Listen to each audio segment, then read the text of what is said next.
Hello everyone, welcome to today's session. We would build a itinerary process where we would be receiving a request from the client and we would invoke a web service, and based on the response that we get from the web service, we would again call another web service and respond back to the client with the result of the second web service call. Today we would see how to develop an itinerary process to do a service composition. So for example, we would be receiving a booking request and we have to do a cab booking and flight booking. So based on the outcome of the cab booking, we have to do the flight booking. So I have built a simple itinerary to achieve the service composition. So here is the itinerary which has a on-ramp. On-ramp is associated with the two-way request response receive port. And on the receive, we would be doing a transformation of cab request message. From the booking response, we would do a transformation to cab request message using a messaging extender which is having a static transformation resolver.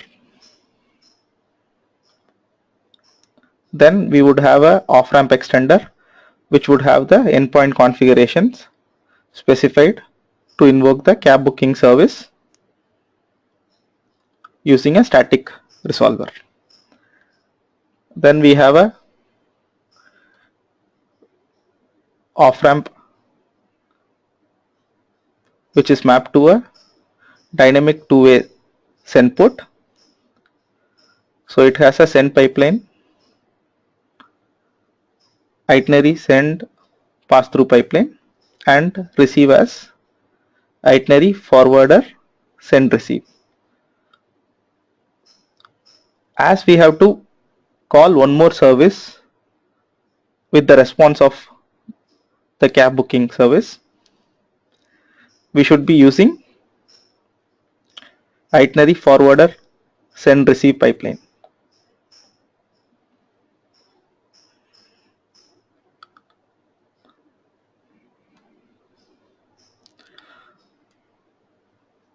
So once we receive the cab booking response, we would have a messaging extender which would do a transformation to the flight booking request. Then we have a messaging extender with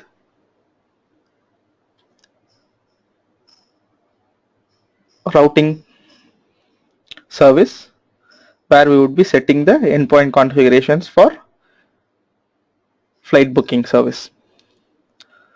So both these extenders are associated to the receive handler on the first off ramp. The first off ramp would be calling the cab booking service. Once it gets the response, it would do a transformation to flight booking request and initialize the routing information that is needed to call flight booking service. We would have a off-ramp extender which would be associated to the off-ramp. So first off-ramp and second off-ramp that you see are bound to the same dynamic send port. So both are bound to the same dynamic send port and both uses the same send and receive pipeline.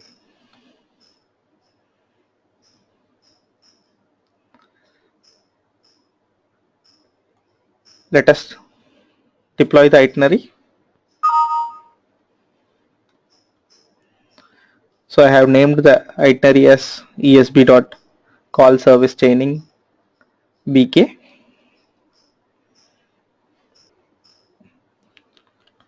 Let me go to the receive port.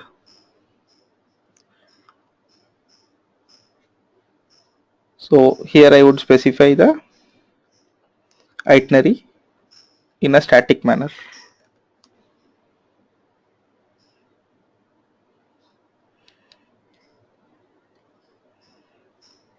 Let us go to the dynamics input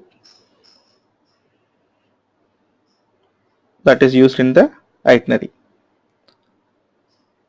So here is the filter condition.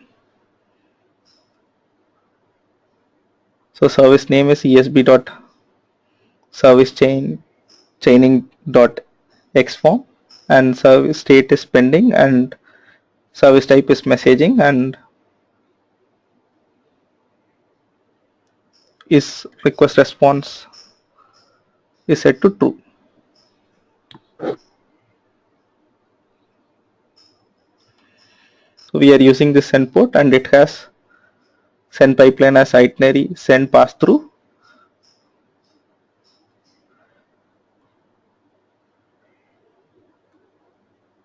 Send pass through pipeline has two components, ESB dispatcher and ESB itinerary cache.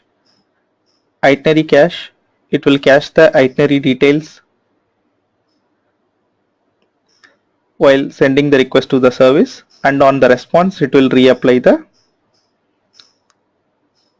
itinerary details to the service response. As we have to call one more service, we would be using itinerary forwarder send receive pipeline, which will again cache the itinerary details on the request that it would be going to the service. And this forwarder component will disable the route direct to property, so that once all the services are called, it would enable it and give back the response back to the client. Now let us process a message.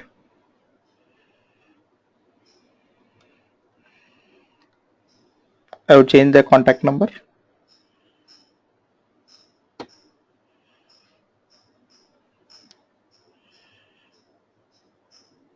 So we have posted a message, and the itinerary processed the message. It did a cab service booking, and then it did a flight booking, and it got the response back to the client.